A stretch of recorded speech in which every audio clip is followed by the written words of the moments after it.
నమస్తే రమ్మగారు. నమస్తే జయ. రమ్మగారు, మనం శ్రావణ శుక్రవారం అమ్మవారికి చక్కగా నైవేద్యాలు చేసుకుంటాం. అసలు ఎలాంటి నైవేద్యం పెడతామండి?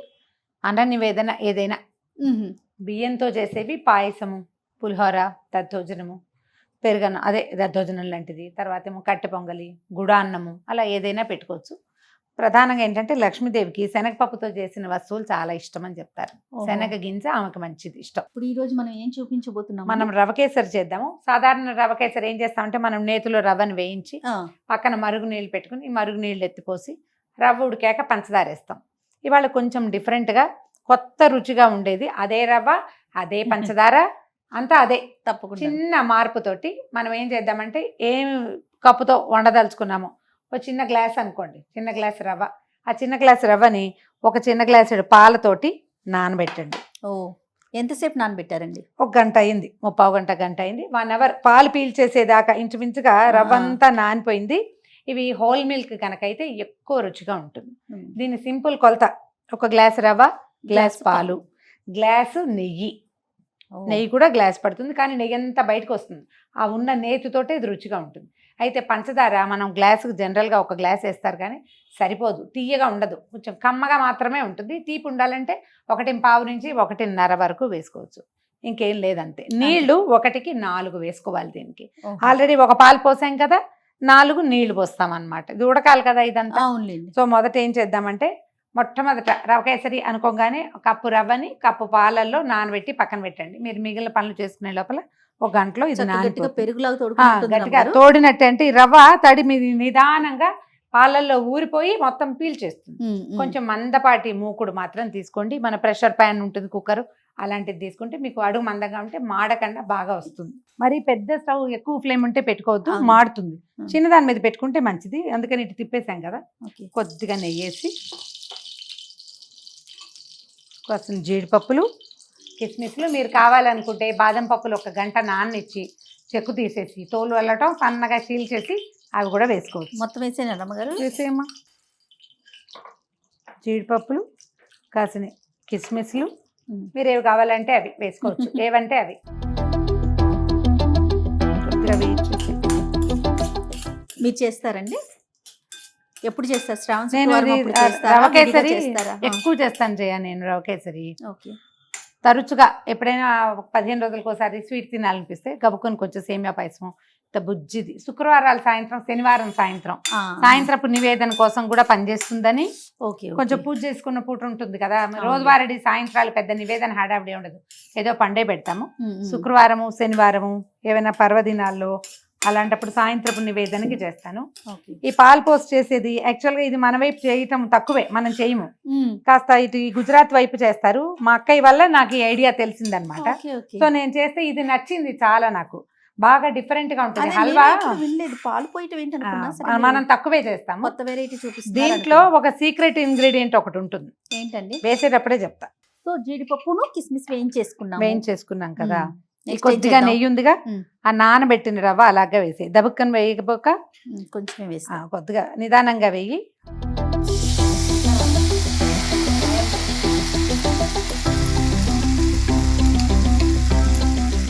ఇప్పుడు అడుగంటకుండా గరిట కదిలిస్తూ వేయించాలి.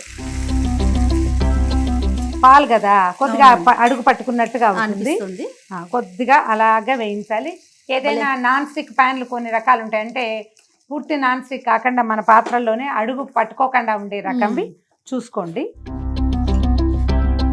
నెయ్యి వేసుకుంటూ కొంచెం నెయ్యి వేస్తే మనకు అడుగు పట్టకుండా ఉంటుంది. ముందు దీంట్లో ఉన్న తడి పోవాలి ఫస్ట్. అదే పైకి వెళ్ళనివ్వక ఒక చోటే ఉంచితే అక్కడక్కడే కదుపుతుంటే గిన్నెంతా అంటుకోకుండా ఉంటుంది. నిదానంగా వేయించండి. ఇదంతా సిమ్లో గరిట చెలాయిస్తూ దాన్ని వదిలిపెట్టకుండా ఉండాలి. మనకి కొన్ని రకాల పాత్రలు దొరుకుతున్నాయి ఇవాళ రేపు, ట్రైప్లైస్ అవి మా అడుగంటకుండా ఉంటాయి కదా, ఆ మెటీరియల్ తీసుకుంటే ఇత్తడి కూడా ఇలాంటి షేప్లో ఇత్తడివి దొరుకుతున్నాయి. ఇప్పుడు ఖరీదు ఎక్కువ చేయ, కానీ అది కనుక కొంటే అసలు ఎన్ని పదార్థాలు ఎంత బాగా కుదురుతాయో.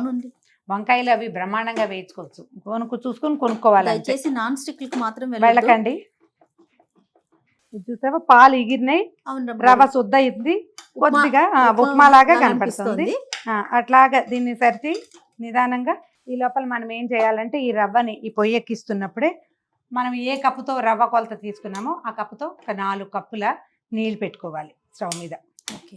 పెద్ద స్టవ్ అయితే బెస్ట్. దీంట్లో ఏం చేద్దామంటే అదే కప్పు కొలతకి కప్పు బాతిక లేదా కప్పున్నర మధ్యలో పంచదార వేసేసి మనం కొంచెం చిన్న పాకం, అంటే తీగ పాకం రావక్కర్లా, కరిగిపోవాలి అంతే. రెండు ఒకేసారి టైం కలిసి వస్తుందని చేసేస్తున్నాం అంతే. ఓకే. ఒక కప్పు, తర్వాత హాఫ్ అటు ఇటుగా వేసేయండి. 4 కప్పులు నీళ్లు పోసారు, కప్పున్నర పంచదార వేశారు. అంతేనా గారు అమ్మగారు? ఇప్పుడు ఇద్దరం ఉన్నాం కదా, అందుకని 2 పనులు చేస్తాం అనమాట. కొంచెం కొంచెం నెయ్యి వేస్తూ ఆ రవ్వను వేయించాలి. ఇందులో ఉన్న టాక్టిస్ అంతా ఈ రవ్వ వేపడంలోనే ఉందన్నమాట. ఒకేసారి పోసేయకూడదు రవ్వ. పంచదారని కొంచెం అడుగు కదపండి. ఒకేసారి పోయొద్దంట. పోయొద్దు. రవ్వ అన్నారు. ఓహో, కలుపు. ఈ అడుగు పట్టుకున్నట్టుగా కనపడుతున్నది, అది కూడా వచ్చేస్తుంది ఇంకో నిమిషం పోయాక. పంచదార కరిగిపోనివ్వాలి. కరిగాక మనం ఇందులో ఏం చేద్దాము, కొంచెం 4-5 ఏలక్కాయలు మెత్తగా పొడి చేసి పెట్టుకోండి. ఒకవేళ ఇంట్లో ఉంటే కనుక కుంకుమ పువ్వు కొద్దిగా నలిపి ఇందులో వేసేసి దీన్ని పక్కన పెట్టుకోవటమే. చివరికి వేసుకుంటాం. ఇది కాగి ఉండాలి అంతేనమాట. అవుతుంది. ఇది ఎక్కువ పెట్టుకోకర్లేదు జయ, చిన్న గ్లాసు సరిపోతుంది మనకి. ఇంత అవుతుంది. అది నీళ్లు బోల్డ్ ఉన్నాయి చూడు. అవును. అది లూజ్గా వస్తుంది, నువ్వు తిప్పాలి అంతే దాని సంగతి. నువ్వు ఇలా టంగు ముద్దను చూసావా, ఈ ముద్ద ఎలా పలచబడింది అనిపిస్తుంది నీకు. అలా అవుతుంది. ఇందులో ఉన్న ప్రాసెస్ అంతా రెక్కసత్తు కొద్దీ తిప్పటమే అంతే. ఇప్పుడు ఏం చేస్తున్నామంటే ఇందులో మనం ఒక 2 స్పూన్లు, అంతకంటే వద్దు, ఒక గ్లాసుకి అంత గ్లాస్ అయితే 2 స్పూన్లు, చిన్న గ్లాస్ కాబట్టి 2 కూడా వద్దు, కొంచెం తగ్గిద్దాం. శనగపిండి. దీనివల్ల ఏంటంటే భలే బైండింగ్ వస్తుంది నాకు. దీన్ని ఈ రవ్వతో పాటు వేయించేద్దాం. దాని పచ్చి పోవాలి, వేగిపోతుంది. దానివల్ల ఏంటంటే ఇప్పుడు ఇది రవ్వ మామూలు రవ్వ కేసరిలాగా శుద్ధ టంగు రాదు. ఇది గింజలన్నీ ఇప్పుడు ఇందులో రవ్వ దాణా ఉంది కదా, ఒక్కొక్క కణం, అవి ఇట్లా బాగా పువ్వుల్లాగా విచ్చుకుంటే రాలిపోతుంది. అది రాలకుండా ఉండడానికి మనం ఈ శనగపిండి వేసుకుంటాం అనమాట. కొద్దిగా మీకు ఇట్లా ఈ కనపడుతుంది చూడు, ఈ మాత్రం ఏం పర్వాలే, మనం నీళ్లు పోయంగానే ఆటోమేటిక్గా ఇది వచ్చేస్తుంది. ఇంకొద్దిగా నెయ్యి ఉంది కదా, ఈ కాస్త నెయ్యి కూడా వేసేద్దాం.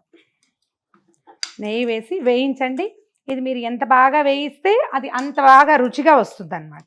కప్పుకి కప్పు నిర్మోహమాటంగా వేసేయండి, దాన్ని మాత్రం మానేయద్దు. ఒకవేళ ఎంత నెయ్యి పోయలేమనుకుంటే ఒక చిన్న చీటింగ్ ఏం చేయొచ్చు అంటే హాఫ్ మీరు సన్ఫ్లవర్ ఆయిల్ వేసుకుని, రిఫైండ్ ఆయిల్ వేసుకుని మిగిలిన సగం నెయ్యి వేసుకోవచ్చు.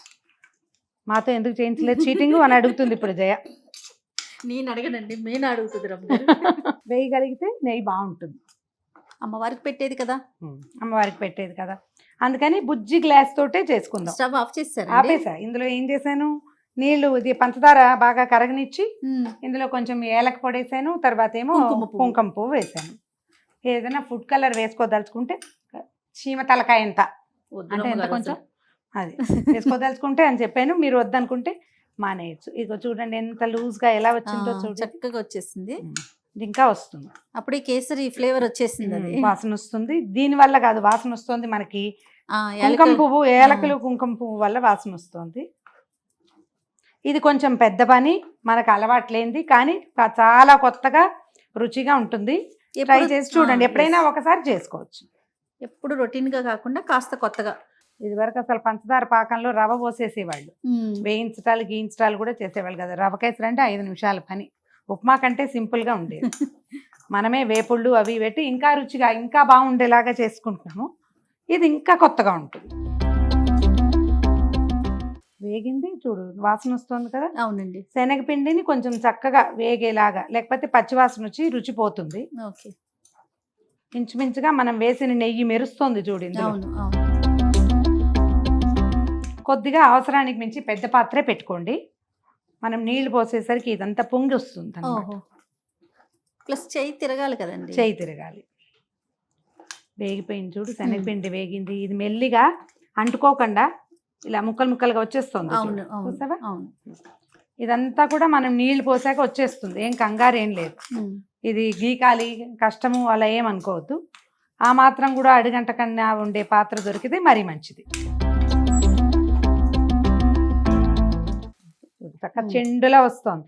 ఇది చూస్తుంటేనే మనకు అర్థమవుతుంది బాగా వచ్చింది అని. అవును, బాగా వేగింది, ఈ అడుగు వదిలి పెట్టేస్తోంది, నెయ్యి చెమరిచ్చేస్తోంది పైకి. అవును, ఇలాంటప్పుడు ఏం చేద్దామంటే దీన్ని కొద్దిగా స్ప్రెడ్ చేసి కొద్దిగా పెద్ద గరిటె తీసుకోండి. మనం కాచి పెట్టుకున్నాం కదా ఈ నీళ్ళని అలాగా ఇందులో పోసేయండి. మొదట మనకి ఇదేదో మాట వింటలేదు అలాంటి భావాలు వస్తాయి, ఏం కాదు, వచ్చేస్తుంది. మన ఏలక పొడి అన్నీ ఇది మొత్తం సెటిల్ అయిపోతుంది, ఏం కంగారు లేదు. ఇట్లా ఉండలు వచ్చేస్తుంది, ఏముండదు. వేగిపోయింది, ఉండలు ఎందుకు అవుతుంది? అది పచ్చి ఉంటే ఉండవు, వచ్చేస్తుంది.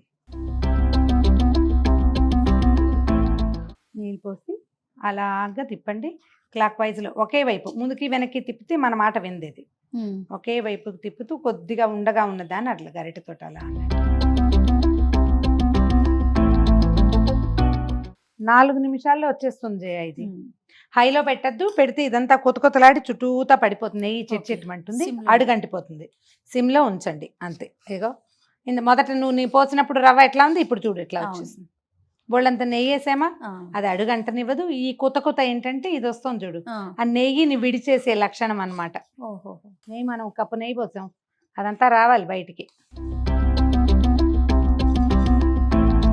పాలు పోయటం వల్ల దీనికి ఒక అదనపు రుచి వస్తుంది, కొంచెం కొత్తగా డిఫరెంట్గా ఉంటుంది. ఓకే. ఇక రంగు కూడా ఎందుకు వచ్చిందంటే మనం కుంకుమ పువ్వు వేసాం కదా, దాని ఈ yellowish కలర్ దానివల్ల వచ్చింది. పసుపు రంగు కనిపిస్తుంది కొద్దిగా. దానితో శనగపిండి కూడా కాస్త వేసాము, నలకంతా. అది ఎంత వేసాం? శనగపిండి వల్ల మనకి ఈ బైండింగ్ వస్తుంది అనమాట, చక్కగా కూర్చుంటుంది. మనం ఏదైనా బౌల్లో వేసి మౌల్డ్ లాగా ఇలా పెట్టడానికి కూడా బాగుంటుంది. ఓకే. మీకు శనగపిండి సూట్ కాదంటే మానేయండి, కానీ ఇలా రాదు, టెక్స్చర్ వేరేగా ఉంటుంది. అది కొంచెం రవ్వ దూరంగా ఉంటుంది అనమాట, విడివిడిగా అయిపోయినట్టు అనిపిస్తుంది. మనం నీళ్ళు పోసాక 5-6 నిమిషాల్లో వచ్చేస్తుంది మొత్తం. ఇదిగో నెయ్యి వదలటం మొదలుపెట్టి ఇట్లా బుడగొస్తుంది చూడు. అవునవును, బుడగలు బాగా విస్తారంగా బుడగలు వస్తుంటే ఆపేసేయచ్చు. చూడు ఇప్పుడు నీకు చిక్కగా అయింది కదా, కొద్దిగా చల్లారాక మనం ఏ డిష్లో ఏ గిన్నెలో పోస్తామో ఆ గిన్నె షేప్కి చక్కగా వచ్చేస్తుంది. ఇప్పుడు కొంచెం లూజ్గా కనిపిస్తుంది. చల్లారాక మనం ప్లేట్లో ఈజీగా ఇట్లా చెంచాతోటి చక్కగా తీసుకోవచ్చు, ఇంకా సాగదనమాట. ఇగో జీడిపప్పులు కిస్మిస్లు వేసేసుకోండి, పైన కొద్దిగా ఉంచుకుంటే ప్రతి డిష్కి పైన ఒకటి ఇట్లా గార్నిషింగ్ కోసం పెట్టుకోవచ్చు. వేసేయటం, స్టవ్ ఆపేసేద్దాం. ఇక వచ్చేస్తుంది చూడు. ఇది ఇంకా పాత్రకు కూడా అంటుకోకుండా వస్తుంది కదా, ఆ అంటకుండా ఉండే టెక్స్చర్ కోసం చూసుకోండి అంతే. గిన్నె కంటట్లేదు, వదిలేస్తుంది గిన్నె అనిపించగానే తీసేసేయచ్చు, అయిపోయింది. మీరు ఇది కావాలనుకుంటే కనుక పైన ఏవైనా చిన్న చిన్న ఫ్రూట్ పీసులు అంటే మన పైనాపిల్ ముక్కలు అలాంటివి కూడా పైన గార్నిష్కి పెట్టుకోవచ్చు, వాసన బాగుంటుంది. ఓకే. చల్లారనివ్వాలి, ఇది మంచి చూడు సెగ వస్తుంది. అవునవును.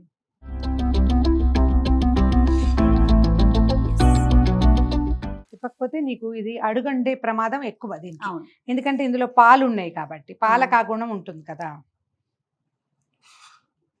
చూడు, ఒక చిన్న కప్పు పెట్టామా అంటే మన జనరల్ కప్స్ లో కప్పు కొలత ఉంటుందా, కప్పు కొలతలో 1/2 కప్పు తీసుకున్నాం మనం. ఈ కప్పు రవ్వ ఎంత అయిందో చూడు, ఇంత వచ్చింది. సో శ్రావణ శుక్రవారం రోజు మనం చేసుకునే రకరకాల నైవేద్యాల్లో ఈసారి ఇలా కొత్తగా కూడా ట్రై చేయొచ్చు. ఏమంటారు అమ్మగారు? ఈ రవ కేసరిలో ఈ విధానాన్ని కూడా అప్పుడప్పుడు చూడండి, అమ్మవారికి నివేదనగా పెట్టేటప్పుడు పనికొస్తుంది, ఎవరైనా గెస్ట్లు వచ్చినప్పుడు ప్రసాదంగా ఇవ్వడానికి పనికొస్తుంది. కొద్దిగా అలవాట్లో కొంచెం చిన్న తేడా, అంతే అంతే. గుమగుమలాడే సరికొత్తగా తయారు చేసిన పాలతో చేసిన రవ కేసరి. ఓకే రమ్మగారు, ఎదుకో చక్కగా అమ్మవారి ముందు పెట్టుకొని. సో మరొకసారి ఈ వరలక్ష్మి వ్రతాన్ని అందరం కూడా భక్తి శ్రద్ధలతో జరుపుకుందాం. నమస్తే.